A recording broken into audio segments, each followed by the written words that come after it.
Hello my dear students, स्वागत है आप सभी का मेरे channel civil engineering chapter wise में। आज की वीडियो में हम आरसीसी का रेट एनालिसिस करेंगे। आरसीसी कंस्ट्रक्शन करते वक्त हमें क्या क्या चीज़ें और हमारी टोटल कॉस्ट कितनी होती है उसको अच्छे से एग्जाम्पल के तौर पे हम इसमें डिस्कस करेंगे। लास्ट वीडियो में हमने पीसीसी के बारे में डिस्कस किया था। अगर आपने वो वीडियो नहीं देखी है तो प्लीज़ जाके वो आप वीडियो देखिए।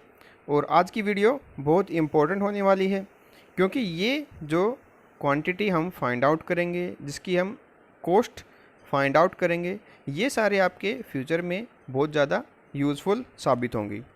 ठीक है, आइए।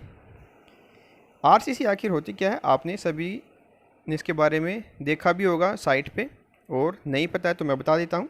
तो इसमें फर्स्ट जो हमारा स्टेप होता है वो रेनफोर्समेंट प्रिपेयर करना होता है, जिसको हम स्टील केज जाल भी बोल देते हैं हिंदी में, लोकल लैंग्वेज में। तो फर्स्ट हमें स्टील केज ऐसे बनाना होता है जिसमें रेनफोर्समेंट का ज़रूरत होती है, स्टील बार्स की ज़रूरत होती है। फिर इसके बाद सेकंड जो हमारा काम होता है वो फोमवर्क तैयार करने का होता है। स्टील केज के चारों तरफ हम लकड़ी से ऐसे फोमवर्क तैयार करते हैं जिसको हम शटरिंग बोलते हैं। ठीक है, ये हमारी प्रोप्स होती हैं। प्रोप्स के साथ में इसको हम अच्छे से स्ट्रेट पोजीशन में लगा के रखते हैं और इसके बाद इसके अंदर हम कंक्रीट को डालते हैं। ठीक है, इनके अंदर कंक्रीट को डालते हैं। कंक्रीट जब हार्ड हो जाती है तो इसी की शेप ये गेन कर लेती है, रेक्टेंगुलर, सर्कुलर या कोई भी शेप आप जो कंक्रीट को देना चाहें तो वैसा ही हमें फॉर्मवर्क तैयार करना होगा। और उसके अंदर जब आप कंक्रीट डालते हैं तो वो हमारा कंक्रीट उसी शेप में ढल जाता है। ठीक है, कास्टिंग के बाद, कास्ट होने के बाद हम जो अपना शटरिंग है इसको हटा देते हैं। ये देखिए, ये हमारी शटरिंग है साइड में रखी हुई सारी। ये शटरिंग हम हटा देते हैं और हमारा स्ट्रक्चर कास्ट होकर तैयार हो जाता है। ठीक है, तो ये था हमारा कंक्रीट का प्रोसेस। अब इसमें हम कितना सीमेंट लगता है, कितना सैंड लगता है, एग्रीगेट सरिया कितना लगता है और उसमें अल्टीमेट हमारी कॉस्ट कितनी आती है, उसको हम एक एग्जाम्पल के थ्रू सोल्व करने की कोशिश करेंगे। देखिए, अगर आप मेरे चैनल पे नए हैं तो प्लीज़ मेरे channel civil engineering chapter wise को आप सब्सक्राइब कीजिए, साथ ही साथ बेल आइकन को आप ज़रूर प्रेस कीजिए ताकि मेरी आने वाली सभी वीडियो का नोटिफिकेशन आपको मिल सके। और इस वीडियो को आप अपनी स्टडी रिलेटेड ग्रुप में शेयर ज़रूर कीजिए तो क्या कि इसका बेनिफिट सभी ले सकें। आइए देखते हैं ये example. Prepare rate analysis of RCC slab. एक आरसीसी स्लैब है जिसकी प्रोपोर्शन हमें गिवन है कंक्रीट के 136 ऑफ डायमेंशन 5:1। ठीक है, लंबाई चौड़ाई ऊंचाई उसकी गिवन है। और टेक वॉल्यूम, अगर डायमेंशन गिवन ना हो, ठीक है, तो हमें उसका वॉल्यूम गिवन होगा। एक चीज़ हमें ज़रूर गिवन होगी, या तो वॉल्यूम गिवन होगा डायरेक्ट, और या फिर हमें डायमेंशन गिवन होंगे। डायमेंशन के थ्रू हमें उसका वॉल्यूम निकालना होगा। ठीक है, कंक्रीट का जो प्रोपोर्शन है वो हमें गिवन है और हमें पता है आरसीसी की ये स्लैब है। ठीक है, तो ये सारी चीज़ें हमें पता लग गई। अब फर्स्ट स्टेप जो हमारा होता है वो यही होता है, फाइंड द वॉल्यूम और quantity of RCC slab work 136, जिसकी रेशो गिवन है। 1 सीमेंट है, 3 हमारा है फाइन एग्रीगेट, 6 है हमारा कोर्स एग्रीगेट। ठीक है, इसी को हम वेट वॉल्यूम बोलते हैं। तो जैसे कि हमारे पास वॉल्यूम पहले ही गिवन है 10 क्यूबिक मीटर, हमने एग्जाम्पल भी ऐसे ही सिंपल बनाने के लिए 10 ही लिया है। 5 × 2 × 1, तो हमारा कितना हुआ, ये भी हमारा 10 क्यूबिक मीटर ही हमारा वॉल्यूम आता है। तो जब भी आपका वॉल्यूम गिवन हो वो आपको इसमें लेना है। ठीक है, 10 हो, 20 हो, 100 क्यूबिक मीटर हो, कोई भी वॉल्यूम हो वो आपको इसमें रखना है। ये आता है हमारा स्टेप 1। ठीक है, अब आते हैं स्टेप 2 पे। स्टेप टू जैसे हमने देखा, किसी भी टाइप का आपका कंक्रीट हो, चाहे पीसीसी हो, ठीक है, या आरसीसी हो, या आपका लाइम कंक्रीट भी क्यों ना हो, जिसमें आप सीमेंट की जगह आप लाइम का यूज़ करेंगे, कोई भी आपका कंक्रीट हो, उसको आपको एक ही काम करना है, टोटल वॉल्यूम पता करने के बाद जो हमारा होता है वेट वॉल्यूम, उसके बाद हमें उसका ड्राई वॉल्यूम पता करना होता है। ठीक है, तो ड्राई वॉल्यूम हम कैसे पता करते हैं, उसमें हम 52% का इंक्रीमेंट कर देते हैं। वॉल्यूम में 52% का इंक्रीमेंट करते हैं। जनरली हम 50 से 55 का करते हैं, बट दोनों का एवरेज हम 52 अप्रोक्सीमेट ले लेते हैं। तो 10 हमारे पास जो वॉल्यूम था उसका हमने 52% ऐड किया तो हमारा आया 15.2 क्यूबिक मीटर। ठीक है, 15.2 क्यूबिक मीटर हमारा आया ड्राई वॉल्यूम। ठीक है, ड्राई वॉल्यूम और वेट वॉल्यूम के बारे में हम लास्ट वीडियो में डिस्कस कर चुके हैं, आपको फिर भी एक बार मैं रिवाइज करवाता हूँ। ड्राई वॉल्यूम क्या होता है, सूखा जो हमारा होता है वॉल्यूम, उसमें जब आप पानी मिलाते हैं तो उसका टोटल वॉल्यूम जो हवा उसके अंदर होती है वो निकल जाती है और उसका स्पेस जो है वाटर ऑक्यूपाई करता है और उसके पार्टिकल्स को अपने साथ कंबाइन करता है, जिससे कि उसका वॉल्यूम थोड़ा कम हो जाता है। ठीक है, तो ड्राई वॉल्यूम में जब आप पानी मिलाते हैं तो उसका वॉल्यूम कम हो जाएगा और हमारी एक्चुअल जो हमारा वॉल्यूम होता है स्ट्रक्चर का वो गेन नहीं कर पाएगा। इसीलिए हम स्टार्टिंग में ही उसका वॉल्यूम थोड़ा बढ़ा के चलते हैं, 52% हम उसमें इंक्रीमेंट कर देते हैं, ताकि जब हमारा ड्राई वॉल्यूम श्रिंक करे, सिकुड़ जाए, तो भी हमारा जो एक्चुअल वॉल्यूम होता है स्ट्रक्चर का वो मेंटेन बना रहे। ठीक है, तो इसलिए हम उसमें पानी को ऐड करते हैं और वो श्रिंक करता है तो ओरिजिनल वॉल्यूम हमारा बरकरार रहता है। अब आता है step third, dry volume. Dry volume हमने पता कर लिया है। स्टेप थर्ड में क्या करेंगे, हम क्वांटिटी को पता करेंगे। इसमें आप याद रखना है 1 क्यूबिक मीटर सीमेंट जो होता है उसमें 30 बैग्स का हम यूज़ करेंगे एग्ज़ाम में। ठीक है, बट साइट पे आप बात करें तो उसमें हम एक्चुअल क्वांटिटी लेते हैं 28.2 बैग्स। ठीक है, ये आप लेंगे साइट पे, और एग्ज़ाम की बात करें तो उसमें 30 हम लेते हैं। क्यों लेते हैं ऐसा, 30 लेने से हमारी जो कैलकुलेशन होती है वो थोड़ी ईजी हो जाती है, बस इसीलिए। ठीक है, किसी भी बुक में आप देखिए वो 30 ही लेके इसको आगे सोल्व करता है, एग्ज़ाम में यही आपको लेके चलना है। ठीक है, अब आते हैं सीमेंट, इसमें कितना लगेगा। ड्राई वॉल्यूम जो हमने कैलकुलेट किया था 15.2 divide by sum of proportion, जो हमारी प्रोपोर्शन गिवन थी 136 की जो हमें प्रोपोर्शन गिवन थी कंक्रीट की, सीमेंट, सैंड, एग्रीगेट की, तो उसको हमने ऐड किया 6 + 3 9 + 1 10, 10 से हमने इसको डिवाइड कर दिया। ठीक है, जैसे ही हमने इसको डिवाइड किया तो हमारा रिजल्ट आया 1.52 क्यूबिक मीटर। ये जो हमारी आई है ये क्वांटिटी आई है सीमेंट की। टोटल जो हमारा वॉल्यूम है उसमें इतना क्यूबिक मीटर हमारा सीमेंट यूज़ होगा। ठीक है, इसको जब हम 30 से मल्टीप्लाई करते हैं तो हमारा आता है 45.6 बैग्स, जिसको हमने अप्रोक्सीमेट 46 बैग्स हमने ले लिया।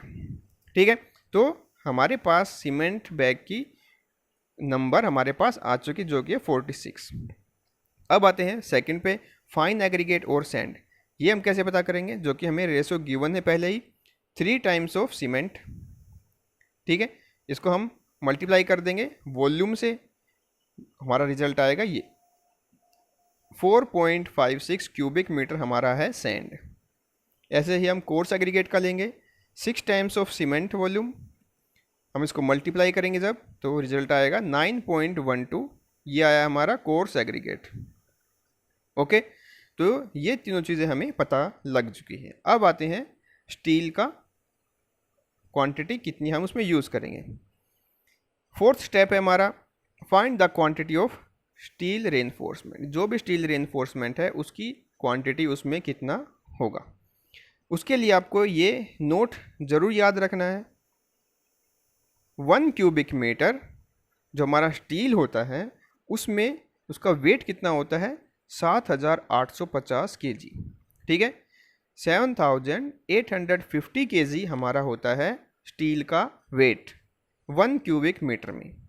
ठीक है, इसीलिए इसका यूनिट वेट हमारा स्टील का क्या होता है 7850 kg पर क्यूबिक मीटर।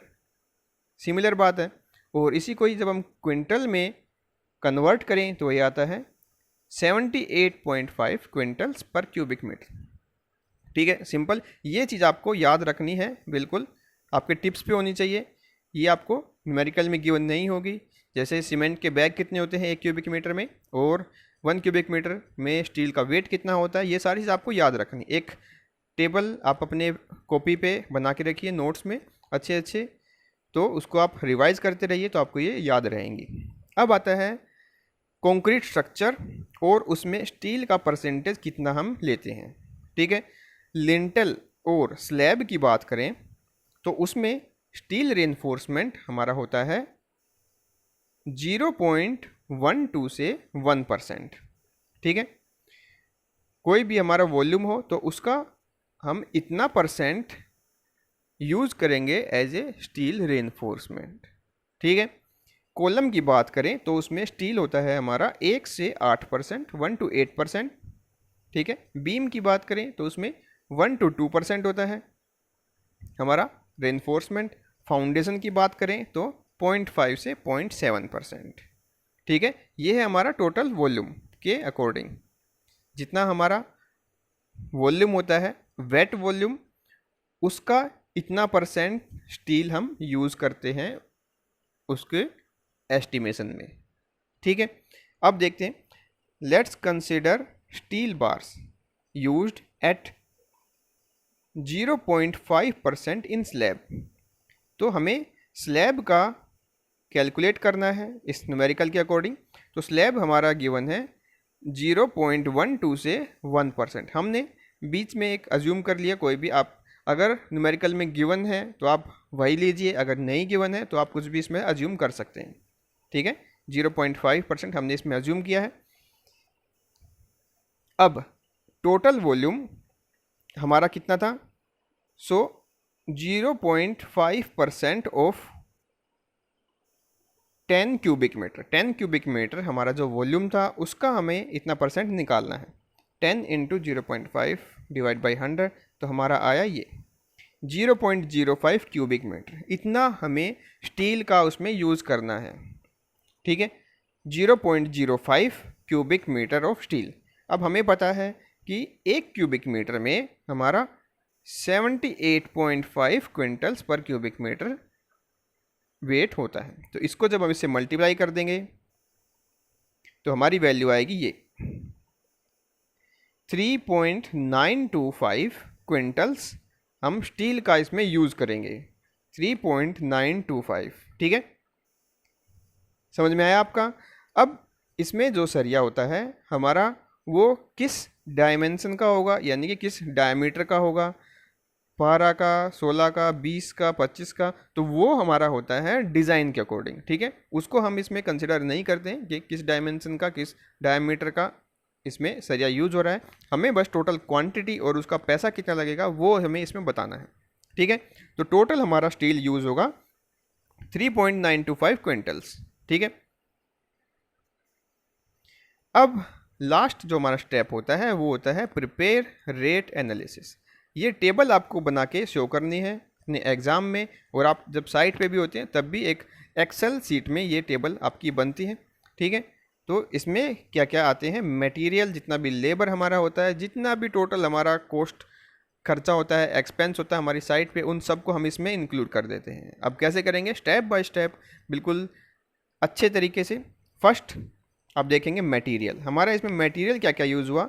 सीमेंट यूज़ हुआ, सैंड, एग्रीगेट, स्टील बार्स इसमें यूज़ हुए, और बाइंडिंग वायर। ठीक है, बाइंडिंग वायर क्या होते हैं आपको पता भी होगा, साइट पे कभी आप जाके देखना। तो स्टील बार्स को बांधने के काम आते हैं हमारे बाइंडिंग वायर्स। ठीक है, सीमेंट हमारे इसमें कितने यूज़ हुए थे, जैसे हमने निकाला 46 बैग्स। ठीक है, सैंड हमारा 4.56 क्यूबिक मीटर। ऐसे ही एग्रीगेट, स्टील बार्स हमने क्विंटल्स में इसमें लिख दिया है, और बाइंडिंग वायर्स 2 किलो। हम आप अप्रोक्सीमेट इसकी क्वांटिटी ले सकते हैं, 1-1.5 kg या 2 kg, बस इससे ज़्यादा इसमें यूज़ नहीं होता है। 10 क्यूबिक मीटर क्वांटिटी है। ठीक है, तो इतना आप ले सकते हैं। अगर ज़्यादा क्वांटिटी हो, जैसे 20-50 आपकी कंक्रीट की क्वांटिटी, तो आप उसके अकॉर्डिंग ही 1-2 kg और इसमें ऐड कर सकते हैं। ठीक है, ऐसा नहीं कि आप इसमें 10 kg यूज़ करेंगे तो ये बहुत ज़्यादा अनरीजनेबल हो जाएगा, आपका खर्चा इसमें बढ़ जाएगा। तो आपको एक ऐसी अमाउंट लेनी है जिससे आपका खर्चा भी ना हो और आप एक वाजिब आपके दायरे में रहे। ठीक है, अब हमने अज्यूम किया एक बैग सीमेंट का 300, आप कितना भी इसमें ले सकते हैं जो आपको रीजनेबल लगे। ठीक है, 300 के आसपास आजकल बैग चल रहा है हमारा सीमेंट का, तो हमने 300 ले लिया। सैंड का रेट पर क्यूबिक मीटर 250 हमने ले लिया, एग्रीगेट का 300, और स्टील बार्स का पर क्विंटल का हमने रेट लिया 1200 पर क्विंटल, और बाइंडिंग वायर का हमने लिया 60 रुपीज़ पर केजी। ठीक है। ऐसा नहीं कि आप 2,000 3,000 रुपये ऐसा ले ले सीमेंट बैग का, तो उसमें आपका खर्चा बहुत ज़्यादा बढ़ जाएगा। एक रीज़नेबल सेंसेबल आपको अमाउंट इसमें रखनी है। बाकी आप चेंज हो सकता है, हर एक स्टूडेंट पर स्टूडेंट ये चेंज हो सकता है, इसमें कोई भी प्रॉब्लम नहीं है, इसमें कोई भी आपका क्वेश्चन गलत नहीं होगा। ठीक है, जो भी आपका प्रोसेस है वो आपको स्टेप बाय स्टेप ऐसे रखना है बस। जब आपको इन दोनों से मल्टीप्लाई करते हैं तो रिज़ल्ट आता है ये, इन सब से एक दूसरे से मल्टीप्लाई करने पे हमारा फाइनल रिज़ल्ट ये आ जाएगा। ठीक है, ये हमारी कॉस्ट आई मटेरियल की। अब आता है बारी लेबर, जो उसमें लेबर लगेगी। हेड मैसन जो कि मिस्त्री होता है, ये आपको टेबल में ही लिखना है अच्छे से। मैसन, मजदूर, बॉय एंड वुमेन कुली, भिस्ती, भिस्ती क्या होता है, वाटरमैन जो क्यूरिंग करने का काम करता है, तराई करता है। सन्ड्रीज, टी एंड पी होता है टूल्स एंड प्लांट्स, वहाँ पे कुछ टूल्स होते हैं जो सीमेंट मिक्सर टाइप के आपके प्लांट्स लगे होते हैं, तो उसका हम इसमें यूज़ करते हैं, कितना उसमें खर्चा लगता है तो लंप सम उसमें ऐड कर देंगे। ठीक है, मिस्त्री हमने लिया आधा नंबर, आधा नंबर का मतलब है हाफ डे का उसका वेज हमने उसमें ऐड किया है। ठीक है, हेड मैसन क्या होता है, वहाँ पे आता है, और कंस्ट्रक्शन कैसे होता है वो अपने जूनियर मैसन को, जूनियर हेल्पर को गाइड करके वो चला जाता है, पूरा दिन वो वहाँ पे काम नहीं करता। ठीक है, तो इसलिए उसमें हमने आधा नंबर इसमें लिया है। 600 रुपीज़ उसकी एक दिन की वेज है, और ये 300 उसमें ऐड हो गया। ठीक है, उसकी हाफ डे का खर्चा इसमें हमने लगा दिया। मैसन 1 नंबर है। ठीक है, एक दिन की उसकी वेज 500 रुपये है, हमने उसमें ऐड कर दिया। अब है मज़दूर, 4 हमने लिए हैं, एक मज़दूर की वेज हमारी 300 रुपये है। ठीक है, तो 4 मज़दूर की कितनी आई, 1200।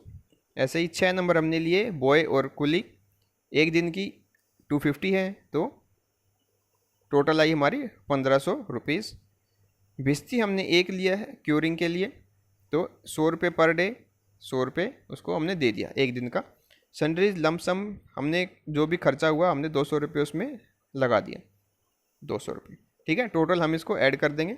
अब आता है जो स्टील केज बनाते हैं वो मज़दूर जो उसमें होते हैं, वो होते हैं हमारे ब्लैक स्मिथ। ठीक है, लोहार बोलते हैं उनको, लोहार, ब्लैक स्मिथ काम करने वाले, जिसमें बेंडिंग का काम किया जाता है, बार को क्रैंक करने का काम किया जाता है, बाइंडिंग ऑफ स्टील बार्स, उन सबको बांधने का काम किया जाता है, वो किया जाता है ब्लैक स्मिथ के द्वारा। मज़दूर होते हैं उसमें, और टूल्स एंड प्लांट्स जो भी उसमें लमसम होते हैं। तो ब्लैक स्मिथ हमने इसमें कितने लिए हैं, 4। सेकंड क्लास का मतलब क्या है, जो फर्स्ट क्लास ब्लैक स्मिथ होते हैं वो भी इसमें गाइड का काम करते हैं, सुबह आते हैं और गाइड करते हैं कि आपको ऐसे ऐसे काम करना है। अपने सेकंड क्लास जो उसके हेल्पर होते हैं उनको गाइड करते हैं कि ये बार्स ऐसे ऐसे आपको बेंड करना है, क्रैंक करना है, और ऐसे ऐसे इसको बाइंड करना है, ड्राइंग के अकॉर्डिंग उनको समझा के वो चला जाता है।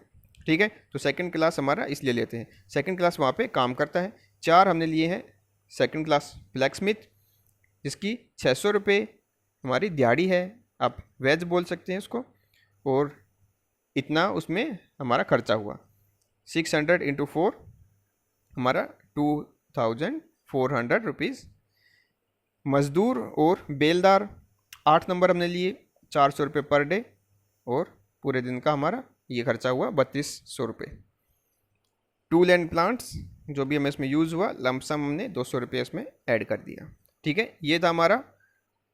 अब नेक्स्ट कंटिन्यू है ये रेट एनालिसिस का।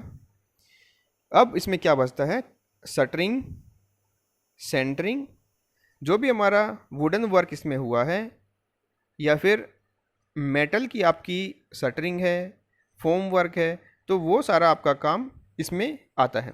मेटल का काम है तो आपका ब्लैक स्मिथ काम करेगा। अगर आपकी जो शटरिंग है, फोम वर्क वुडन की है, तो वहाँ पे आपका कारपेंटर काम करेगा। ठीक है, इरेक्शन एंड डिसमेंटलिंग, इरेक्शन का मतलब है उसको फोमवर्क को बनाना, और डिसमेंटल उसको हटाना। ठीक है, बनाना और हटाना दोनों काम उसमें इंक्लूडेड हैं। फर्स्ट आता है टिम्बर प्लैंक्स एंड बल्लीज, जो भी उसमें फटे बल्ली यूज़ होते हैं, टोटल हमने लमसम उसका ऐड कर दिया है 800 रुपये, 800 रुपये हमने डाल दिया है उसको। ठीक है, सेकंड क्लास कारपेंटर, कारपेंटर होते हैं 5 नंबर हमने इसमें लिए, एक के दिन का, एक दिन का खर्चा है 600 रुपये, तो सभी का हमारा 3000 रुपये हो गया। ऐसे ही मज़दूर और बेलदार 5 नंबर लिए, और एक दिन का खर्चा एक बंदे का है 400 रुपये, तो 2000 सबका खर्चा हो गया। नेल्स, उसमें जो कीलें लगती हैं उनका खर्चा लमसम हमने 100 रुपये ले लिया। सन्ड्रीज का मतलब होता है कुछ भी छोटा मोटा जो भी एक्स्ट्रा काम उसमें होता है। मिसलेनियस पेटी works, tools and plants, lump sum हमारा 200 हमने उसमें ऐड कर दिया। तो टोटल जो हमारा मटेरियल और लेबर का कॉस्ट हमें पड़ा वो आया ये 38,206 रुपीज़।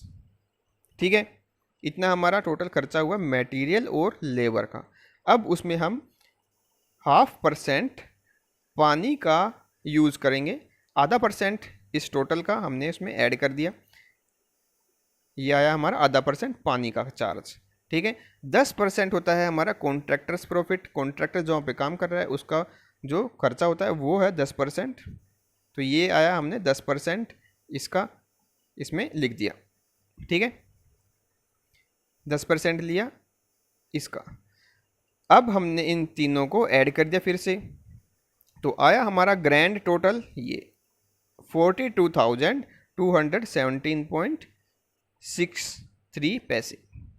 ठीक है, तो ये आया हमारा टोटल खर्चा 10 क्यूबिक मीटर स्लैब जो आरसीसी की हमने बनाई थी, उसकी रेशो गिवन थी 136। टोटल खर्चा आया हमारा इतना।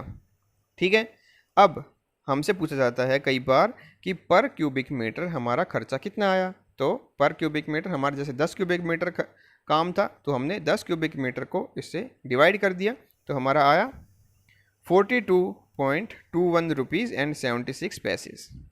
ठीक है, तो 1 क्यूबिक मीटर हमने काम किया तो हमारा खर्चा आया ये, और टोटल खर्चा बताया जाए तो हमारा ये खर्चा आया। तो आपको यही चीज़ बना के अच्छे से टेबुलर फॉर्म में डिस्प्ले करनी है एग्ज़ाम में, और या फिर आप साइट पे हैं तो साइट पे भी आपका सॉफ्टवेयर होता है, या फिर एक्सेल फाइल में आपको ऐसे ही स्टेप बाय स्टेप एक एक क्वांटिटी को, एक एक लेबर को, जितने भी आपके साइट पे काम कर रहे हैं उन सभी की डेली वेजेस के अकॉर्डिंग आपको ये प्रिपेयर करना होता है। ठीक है, 2-3 चीज़ें हैं इसमें मेन, वो आपको याद रखनी है हमेशा, वो साइट पे भी काम आएंगी और आपकी कंस्ट्रक्शन जो एक्टिविटी आप एग्ज़ाम में परफॉर्म करेंगे उसमें भी काम आएंगी। जैसे फर्स्ट चीज़ तो आपकी यही है कि 1 क्यूबिक मीटर जो हमारा सीमेंट होता है उसमें 3 बैग होते हैं सीमेंट के। ठीक है, और साइट पे अगर हैं तो 28 बैग्स उसमें होते हैं सीमेंट के। ठीक है, सेकंड आपका जो होता है वो स्टील यूज़ होता है। स्टील का यूनिट वेट हमारा कितना होता है 7,850 kg। ठीक है, 1 क्यूबिक मीटर में इतना हमारा स्टील का वेट होता है। और ये टेबल आपको छोटी सी याद रखनी है। लिंटल और स्लैब में 0.12 से 1% हमारा स्टील होता है, कॉलम में 1 से 8%, बीम में 1 से 2%, और फाउंडेशन में 0.5 से 0.7%। ठीक है, ये छोटी छोटी टेबल आपको याद रखनी है। अब आपके सामने अगर क्वेश्चन आता है, आप कॉलम का रेट का एनालिसिस करना है, तो आप उसमें 1 से 8% स्टील का यूज़ कर सकते हैं अगर न्यूमेरिकल में नहीं गिवन है। ठीक है, बीम का भी आप सिंपल ऐसे ही कर सकते हैं। पहले क्वांटिटी निकालनी है, क्वांटिटी से फिर आपको सीमेंट, सैंड और एग्रीगेट की निकालनी है, फिर टोटल स्टील बार्स आपके कितने हैं, टोटल क्वांटिटी वो निकालनी है। ऐसे ही फाउंडेशन में आप कर सकते हैं। फिर लास्ट में आपको ये टेबल प्रिपेयर करके डिस्प्ले करनी है कि टोटल आपका एक्सपेंस खर्चा कितना हुआ। ठीक है, तो ये था हमारा रेट एनालिसिस ऑफ आरसीसी। अगर आपको ये वीडियो अच्छी लगे तो अपने स्टडी रिलेटेड ग्रुप में इसको शेयर ज़रूर कीजिए, मेरे वीडियो को लाइक कीजिए और सब्सक्राइब आप ज़रूर कीजिए। आपके छोटे छोटे कमेंट्स मुझे बहुत मोटिवेट करते हैं और इसीलिए मैं आपके लिए अच्छी अच्छी वीडियो को लेके आता हूँ। Thank you for watching, have a good day, stay safe at home and keep watching civil engineering chapter wise.